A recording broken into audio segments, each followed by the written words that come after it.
Coming up on Tech News today, LinkedIn has a horrible, no good, very bad day. IPv6 rends the internet in two, but it's a good thing, actually. And will Facebook disappear? One analyst kind of maybe doesn't really think that, but we'll explain next on Tech News today. Netcasts you love. From people you trust. This is TWiT. Bandwidth for Tech News Today is provided by Cachefly at CACHEFLY.com.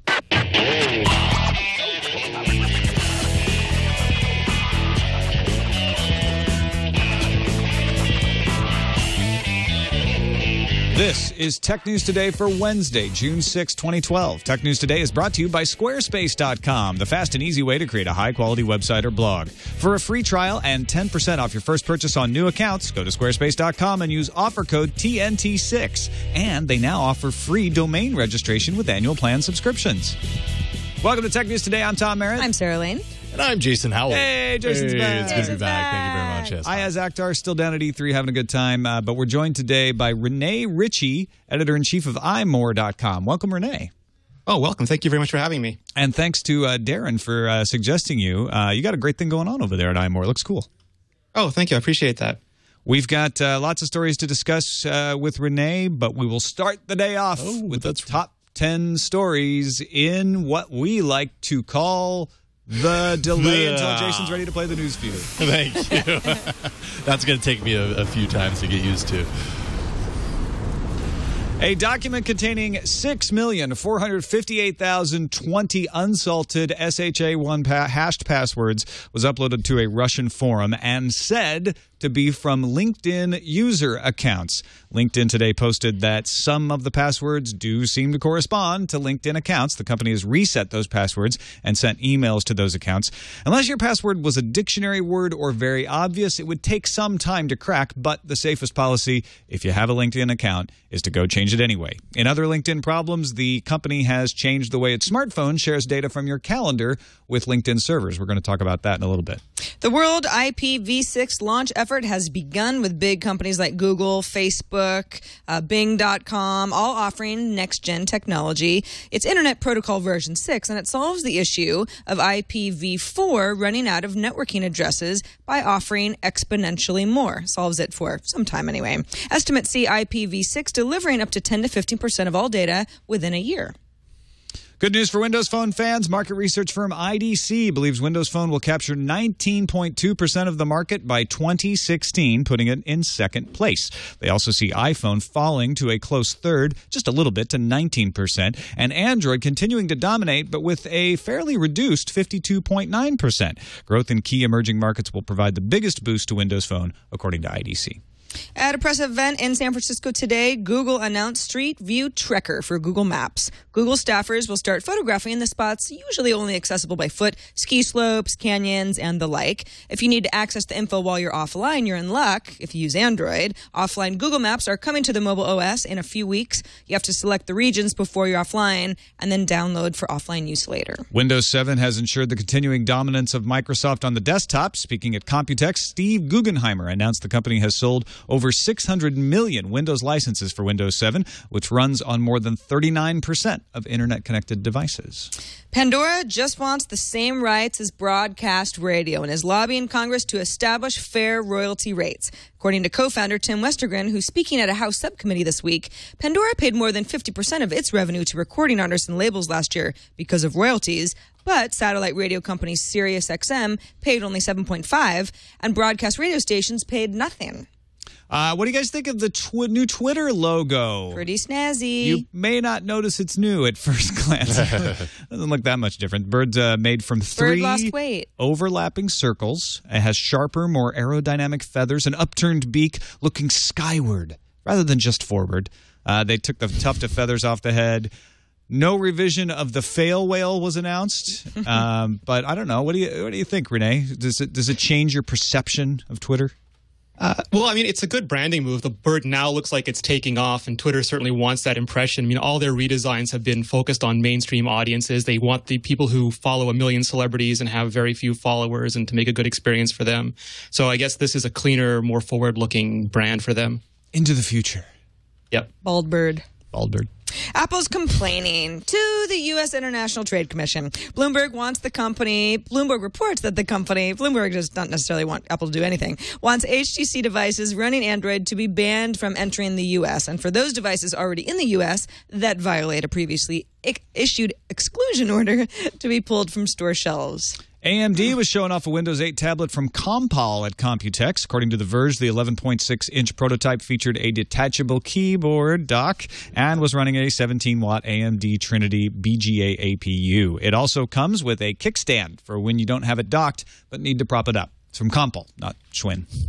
A webpage called Take My Money HBO aims to convince the company to offer a la carte access via the internet from those who think cable packages prices are excessive by tweeting how much they'd pay per month. In response, HBO's Twitter account linked to a story about how HBO needs cable subscriber numbers and that online subscriptions just won't cover it, adding that the article's author is right for now. For now. Mm-hmm. All right, let's take a quick break and thank our sponsor, Squarespace.com, the fast and easy way to create a high-quality website or blog. And if you've thought once or twice or 100 times about signing up for Squarespace and haven't done it, do it now. There's no better time. If you want a reliable website that's hosted well with great support and looks good, June is one of the best times ever to sign up for a new Squarespace account. Squarespace is now offering free domain name registration to all annual plan customers. That's completely integrated. So if you want a domain name, right in the sign-up process, you get it. It's a $15 value, hassle-free. Squarespace recently reduced its prices, now offering plans as low as $8 a month,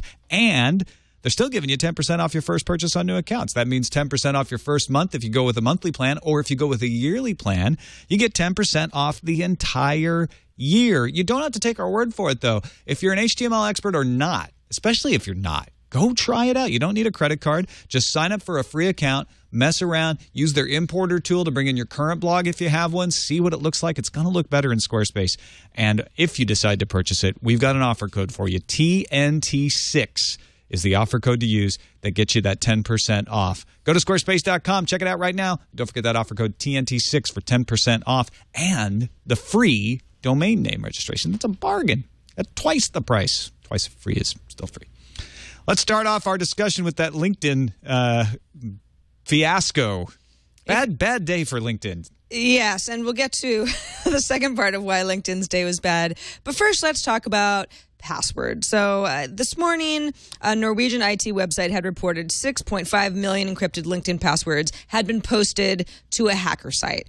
Security research pair Thorsheim posted to Twitter the attackers had posted the encrypted passwords probably in order to get help with cracking. Maybe they had already cracked some of them on their own. It was a little bit unclear. LinkedIn was using unsalted hashes using SHA-1 encryption, which is an issue. Now, what's interesting about this story is that it took LinkedIn quite a while to at least just fess up to the issue. This morning, they posted on Twitter from the LinkedIn account, "Our team is currently looking into reports of stolen passwords. Stay tuned for more." Okay.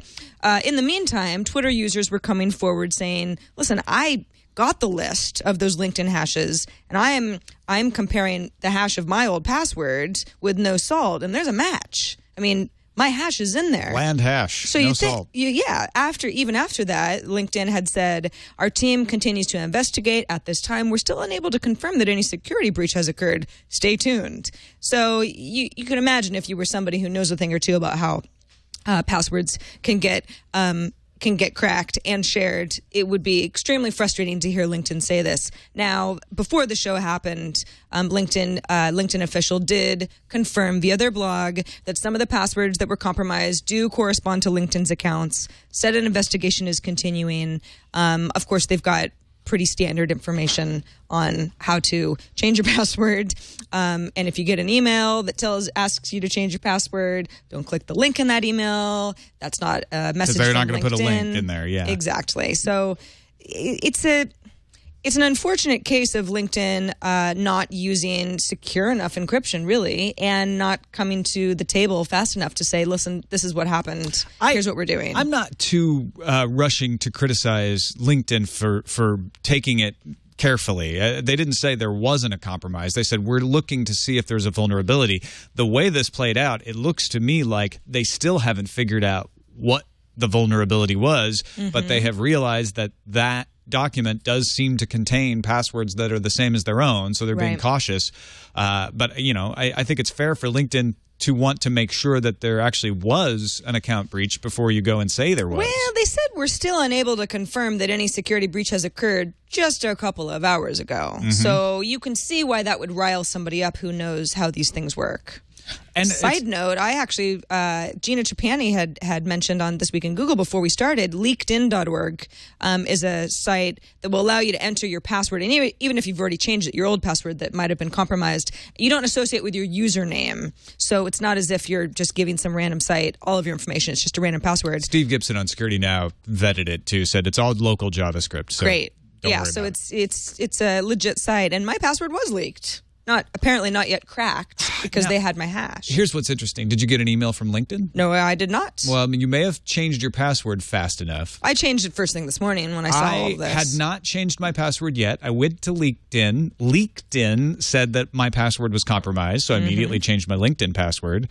But I never got an email from LinkedIn about it.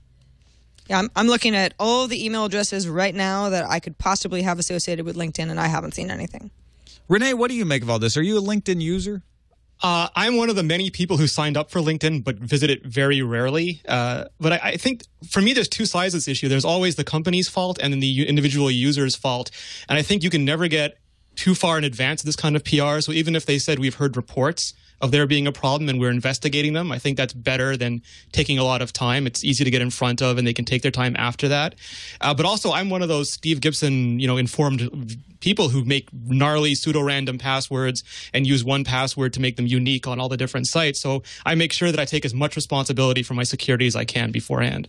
And I think this is, if nothing else, a good wake-up call to people, to a chance to tell everybody, hey, make sure that you're not using the same password everywhere. Use something like 1Password, which is a password manager, or LastPass to manage your passwords so that you can feel good about having a different password at every site and not worried that you're going to forget it or get locked out. Or have to think about, where else did I use that other password? Right. Because maybe I don't have it across the board, but maybe I've used it in 5 different other places, and there are social networks that could come down with the same issue that LinkedIn had. Now, LinkedIn Oh, go ahead, Rene. I was going to say that's where people are like companies, because both people and companies always get surprised when this happens. There's very little forethought and preparation, and then a huge disaster when a bad occurrence happens. And we should point out, too, that LinkedIn now salts the hashes. Yes, they have. Maybe a little too late. Not good for our blood pressure, but good for our better that they do it. Well-being. It tastes a lot better. Post-disaster hashing. It just does taste better. LinkedIn was already having a bad day before this news broke this morning, though. Yeah, in fact, unbelievably, LinkedIn had a double whammy. These two really have nothing to do with each other. It's just really poor timing. The LinkedIn iOS app, turns out, was collecting full meeting notes and details from your device's calendar and sending them back to the company in plain text. That's really the main issue here. Also, without explicit permission from the user, although calendar sharing is opt-in. The deal with this is, I actually really like this feature. When LinkedIn introduced their iPad app, what they have is, along with my profile and my ability to look at Tom's profile and that sort of thing, I can then share my calendar, my work calendar with LinkedIn, so that if Tom and I are going to be in a meeting together next week, his information is nice in there. It's linkable. So I can say, well, Rene and I, have we met before? I'm supposed to meet him next Wednesday. I can go ahead and quickly look at Rene's profile. If I'm the sort of person who's going to be dealing with a lot of contacts that I have on LinkedIn, that really comes in handy. Well, LinkedIn needs that user information from your calendar in order to provide that kind of extra service to you.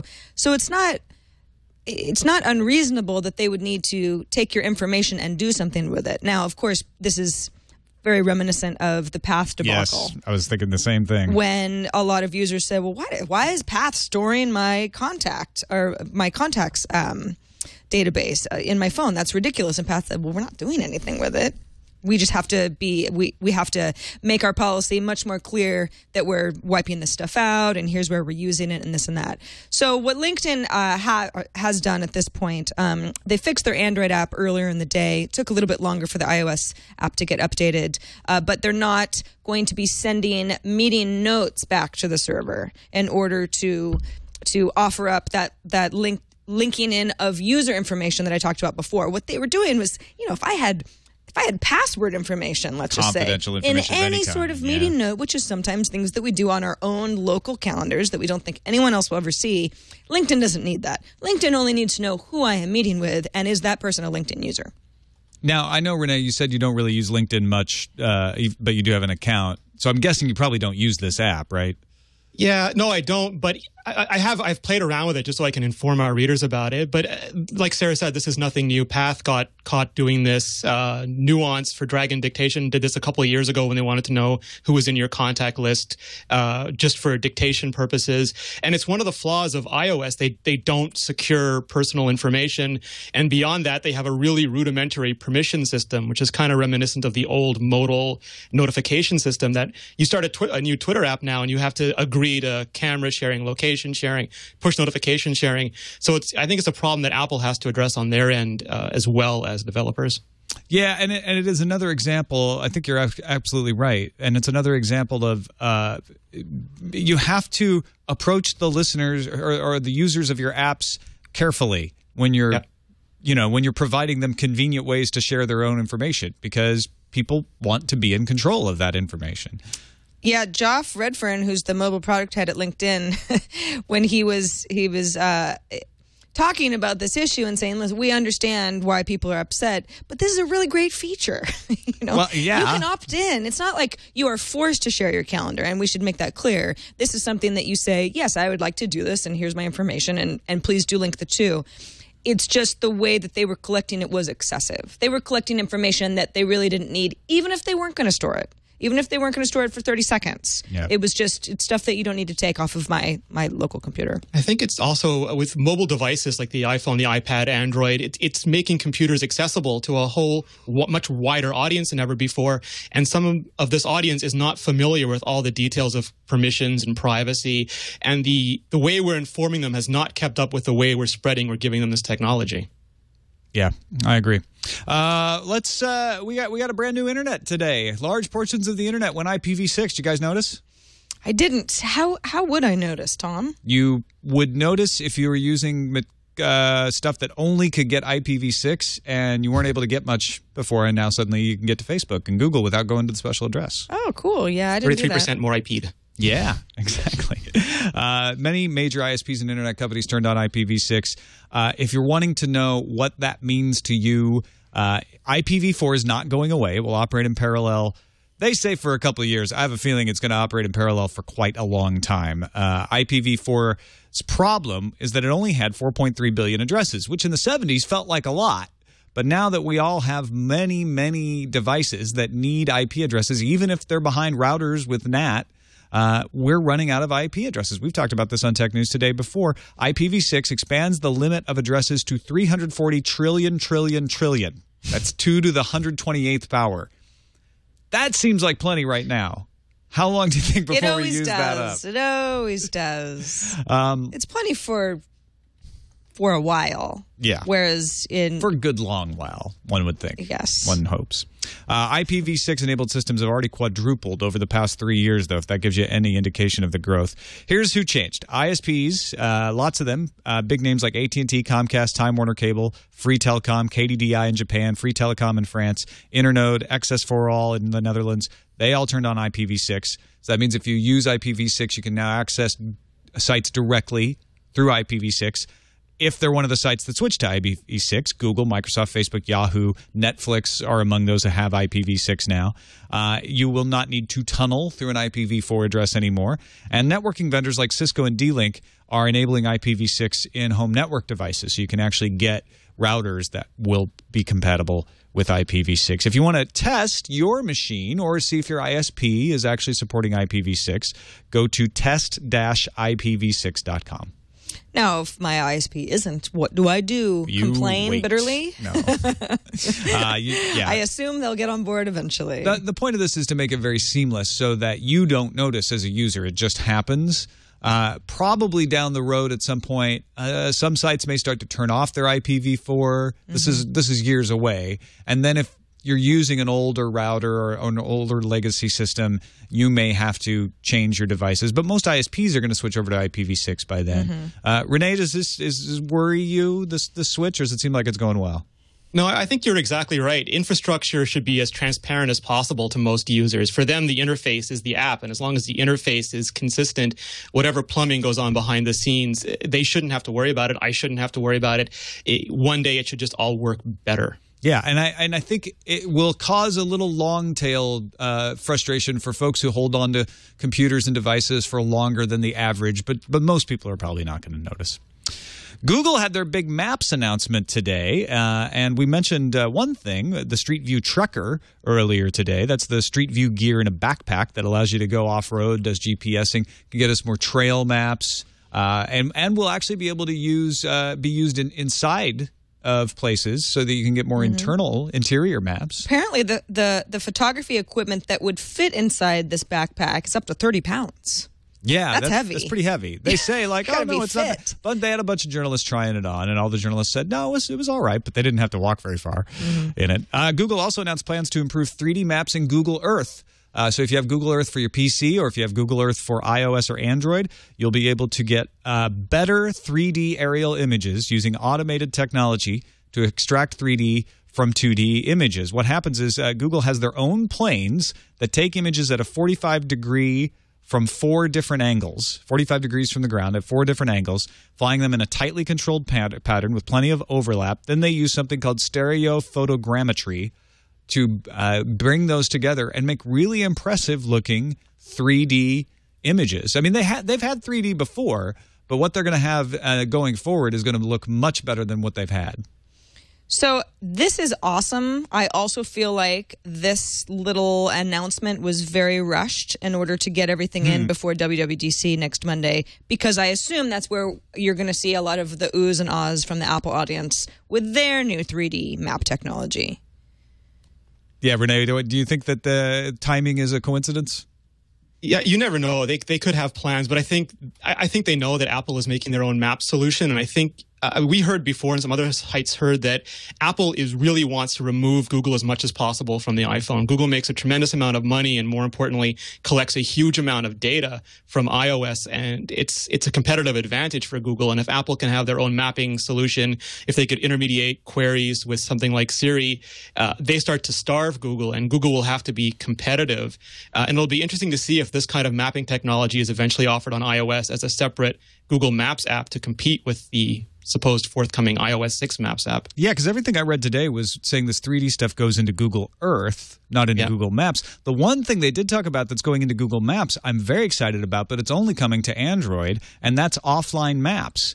You navigate to the place you plan to visit, you select Make Available Offline, and then you select an area. It will estimate the file size of that map, depending on the size of the area you choose, and then save it so that you can use it whether you've got Wi-Fi or connectivity by cell or not. Requires some pre-production on your part. It's good for trips or, larger areas that you're going to be. I think we showed a map of London. If you know you're going to be somewhere in London, just go ahead and download the whole area. But yes, I love this. I can't tell you how many times I've been out of range or in a subway or something and not be able to pull up, and I don't know where I am. Well, using this internationally, I think, would be another big one when you don't want to use your data plan much. Yeah. Or just being at an Apple event next week and everyone trying to use AT&T and no one being able to connect. Yeah, exactly. With your Android phone. And then you get kicked Absolutely. out. Facebook going to disappear, says an analyst, huh? Yeah, well, that's what the headline says. Facebook is going to disappear in 5 to 8 years. Well, that's not exactly what he said. This was Eric Jackson, who's the founder of Ironfire Capital. He said in 5 to 8 years, they're going to disappear in the way that Yahoo has disappeared. Yahoo is still making money. It's still profitable, still has 13,000 employees working for it, but it's 10% of the value that it was at the height of 2000. Okay, putting in perspective, I think Eric Jackson is spot on as far as how things have gone for Yahoo. I don't really like to make the comparisons between Facebook and Yahoo based on historical data, just because the technology scene that we're dealing with right now is different than it ever was. And I don't know that we can say, well, it's cyclical, like the stock market. No company can ever really get to that next phase when things go from web portals, let's say, which is what Yahoo and Google, in the early 2000s were really good at, into social, which is Yahoo and Google are working on it because Facebook is really good at that. And his Eric Jackson's point is, well, the next big phase of all of this is going to be monetizing via mobile. Facebook is still trying to figure out how to do that. They're great at social, but are they going to be left in the dust? He says yes. Do you think that's the key then? Is that Facebook has to figure out mobile to survive? Well, they're certainly trying. What do you think, Rene?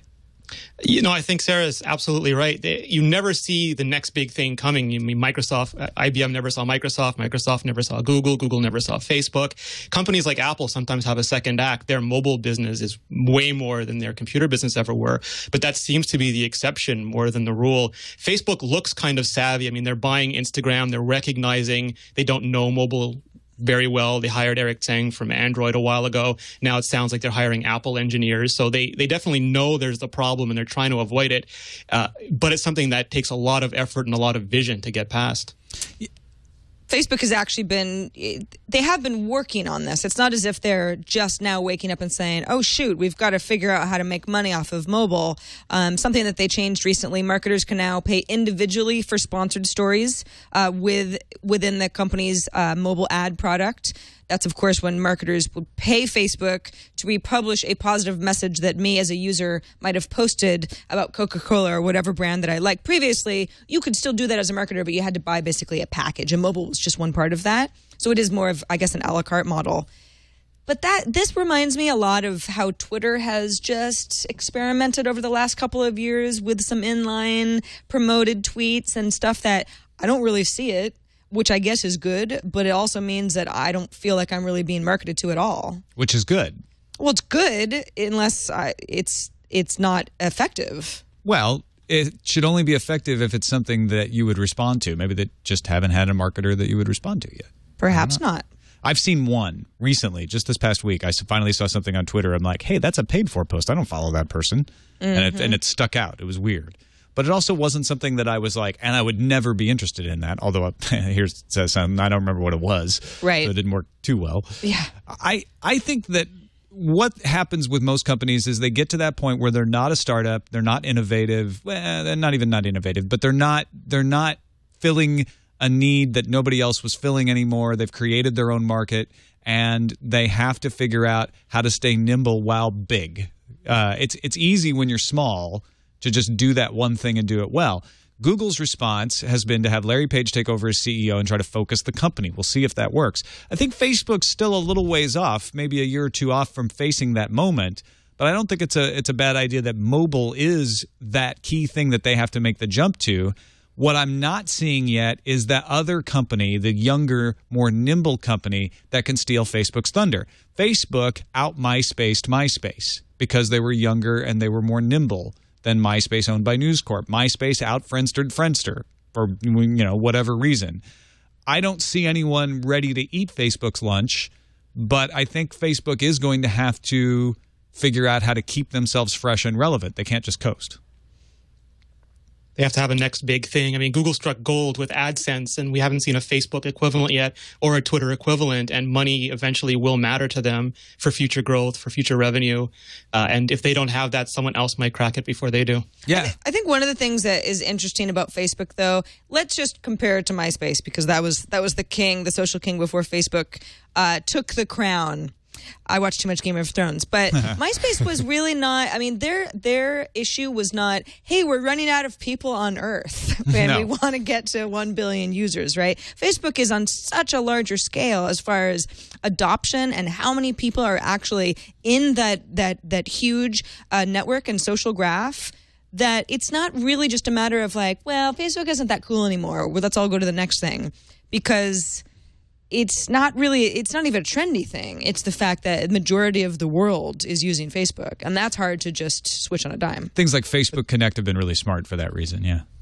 And then do they become infrastructure where people access them via mobile apps, and kind of Facebook is part of the plumbing, and it's not really a product anymore, it's a service. Yeah, and that's what Facebook doesn't want to happen, but it may be its best chance at longevity, just not the kind of longevity they want. Exactly. And that's, we see things like AOL, they're still around. And they're trying to reinvent themselves. Yahoo's still around. They may have troubles, but I don't think Facebook goes away. I think that headline is very misleading. Yeah, but maybe in 8 years it'll be a very different company indeed. Absolutely. I think that's pretty safe to say. IDC report, last thing in our discussion section today, says that by 2016, the mobile market's going to look much different. Well, Android's still going to be on top, but it won't be as dominant as it is now. Instead of having 60+% of the market share, it's going to drop down to 50. We mentioned this in the news fuse. iPhone in third place, although its market share would stay flat. Their big deal is that Windows Phone would jump into second place, and they attribute that mostly to emerging markets like Asia, Latin America, and Africa. Ramon Lamas, senior research analyst with IDC's mobile phone technology and trends team, told Wired, "What I see from Windows Phone so far is that they're starting to roll out entry-level mass-market smartphones. What's iOS doing? They're going to bring you an older iPhone for less expensive. Which one would you rather have, this year's model or last year's model?" What do you think of that? That's this survey comes out every year. For every year that I can remember, there's a survey saying that Windows Phone or Windows Mobile will be dominant in 5-6 years, which is ludicrous because mobile is accelerating so fast, it's impossible to determine what's going to happen in that period. People have said low-priced iPhones don't work yet. I think the iPhone 3GS is still one of the top, maybe the third best-selling phone, only behind other iPhones. And while market share fluctuates, Apple's profit share for the industry is ludicrous by comparison to the other vendors. And I think they have not made a case for why that will change. Right now, BlackBerry Curves could be dominant because they're cheap in emerging markets, but they're not. So it's going to be a really tough thing to see happening, I think. You know, that made me do a quick Google search, and I'm waiting for it to load here. But I found a Gartner prediction from 2008 for the 2012 winner. Gartner Group has predicted that Google's Android will become the second largest smartphone platform by 2012. Wow. Windows Mobile, or as Microsoft likes to call it these days, Windows Phone, it will have a short lifespan. So they got that part right. I'm trying to find out who they thought was going to be in first place. Probably maybe Nokia still. Yeah, probably Symbian. No, you're right. It's Symbian. Symbian will dominate, followed by Android. Yeah, that's. Yeah, so there you go. Well, it doesn't support your point that they always say Windows is going to win in this particular case, but it does show that these predictions are hard to get right because you just don't know what's going to happen. I think, it's a great excuse to talk about who's going to be on top in a couple of years. But the truth that emerging markets are going to be needing a lot of mobile devices and smartphones is true. So it's like, hey, Windows Phone, it seems like the right operating system to offer a lot of really less expensive phones for people who will need them. The demand is going to be there. So I understand why it goes in this direction. It just, seeing how Windows Phone percentage of the market is now, it's a little hard to believe that by 2016 they'll be on top. It also depends on Apple maintaining the same strategy for several years, which is not something Apple's known for. I mean, we have fairly good information that there'll be an iPad mini this October, and it's likely Apple's had an iPhone Nano in the labs for years and just decided it's not time to pull the trigger. But if circumstances change, they could do that. So again, I think it's really tough to predict markets that far ahead. All right, let's move on to the randomizer. Randomizer. I was very excited about this video until it got pulled down off YouTube. There and back again, A Packet's Tale. It was a video created, I think, by the World Science Foundation about how the internet works, basically. How a packet goes from... And there you go. On our video version, you can see it's now been removed. Oh, wow. But it was a great video that explained how a packet goes from one computer in the UK requesting a web page all the way over to Los Angeles where the server is, and then gets back and delivers that web page. And, you know, it's stuff a lot of people in this audience know about already, but it was a great explanation. It was a good illustration. It kind of reminded me of the video that went around a few weeks ago where Google was trying to illustrate, hey, you know, you send an email to Rene, what happens behind the scenes at Google in, 2 seconds for Rene to then get that email on his end? It's always kind of nice to see these things illustrated, even if you understand. It's at the World Science Festival, so maybe that was maybe someone just didn't have a permission. Science Festival server for a copy of that web page. The computer sticks this request into a virtual envelope called a packet, wrapped with specific information about that. So it's again, for some people in the audience, it's going to seem overly simplistic because they don't actually use envelopes. on the internet. But it does make the point at the end of this. It goes through a very slow, methodical 3-minute explanation of how the request goes to the server, all the different backbones that it goes through, the different hubs, how it ends up at the server. The server splits up the web page into a lot of packets and sends them back. And then it says, and all of that we just told you takes place in less than a second. Well, hey, if this video is the sort of thing you already know, show it to somebody who doesn't. We can all benefit from understanding how this all works just a little bit better. It's like a new version of those Saturday cartoon specials where they told you how a bill became a law or how a conjunction works. Yeah. I was thinking more like Sesame Street, where there'd be like the 2-minute, here's how pasta's made in the factory. Right. I used to love those. I'd rather watch this now. Absolutely. Anyone who worked in tech support loves this stuff, because when you have to explain to somebody why their email is taking a long time or why Skype isn't working, they think it's just a direct connection, not really like an old-fashioned ham radio network where we're lucky anything ever gets anywhere. Yeah, exactly. No, and it does a great job, but when it shows the web page being delivered of how it gets pulverized into millions of packets and they all go different directions, and it's amazing that they end up at the end at all. It's pretty impressive. Let's check what's on the calendar, Sarah. Verizon has opened pre-orders for the Galaxy S3, and depending on your carrier, you might get it at a variety of different times. AT&T says they'll start shipping the Galaxy S3 on June 18th. Verizon by July 9th. I'm not really sure what the wording of that means. I guess if all goes well, maybe it'll be before July 9th, but that's the deadline. For Sprint, it's June 21st. For T-Mobile, it's June 21st as well. And U.S. Cellular pre-orders begin on June 12th, so they're a little bit behind, at least in the pre-order stage. And tomorrow, on June 7th, executives from Microsoft will hold a Meet Windows Azure streaming live from San Francisco at 1 p.m. Pacific meeting. Azure. Yeah, I don't know. All right. It's the Philistines. Those people who say Azure. Well, if you want to know more about how they pronounce it, you will want to log right into that to that streaming live announcement. And it's always weird where we put obituaries when luminaries pass away. If that's not something that's a calendar item, and that you'd want to anticipate it. But I think it's appropriate to deal with it here. Ray Bradbury passed away today. Author of Martian Chronicles and Fahrenheit 451. He was 91 years old. He was born in 1920. Had a great career as a science fiction author. So I know a lot of folks in the audience are big Ray Bradbury fans, as I am, of his books. Mm-hmm. Absolutely. Let's check what's incoming. Incoming message. First email comes from Jacob, who says, Tom was discussing limitations of Windows RT on ARM chips, but I have to point this out. Almost all the limitations of Windows RT are around the desktop. You've been able to buy x86 Windows tablets for years, so why haven't they sold if they're fully functioning tablets? Well, turns out no one wants to use a desktop interface on a tablet. So while Windows RT can't run desktop apps, I don't think anyone cares at all. Tom wasn't the only person to say this, though, which I think is interesting. Several tech news sites have made similar comments about not being able to fully utilize the desktop, even though for years they've criticized Windows tablets for using a desktop interface. Very interesting, if you ask me. I think that's a fair criticism from Jacob, but I also think that the limitations on Windows RT aren't just the desktop, and I think that one of the interesting things is that Microsoft Office for the tablet, for the Windows 8 RT tablet, requires the desktop interface. That's why it's there in RT at all. Mm-hmm. So you are going to have to use that desktop interface. Renee, I see you nodding your head in agreement.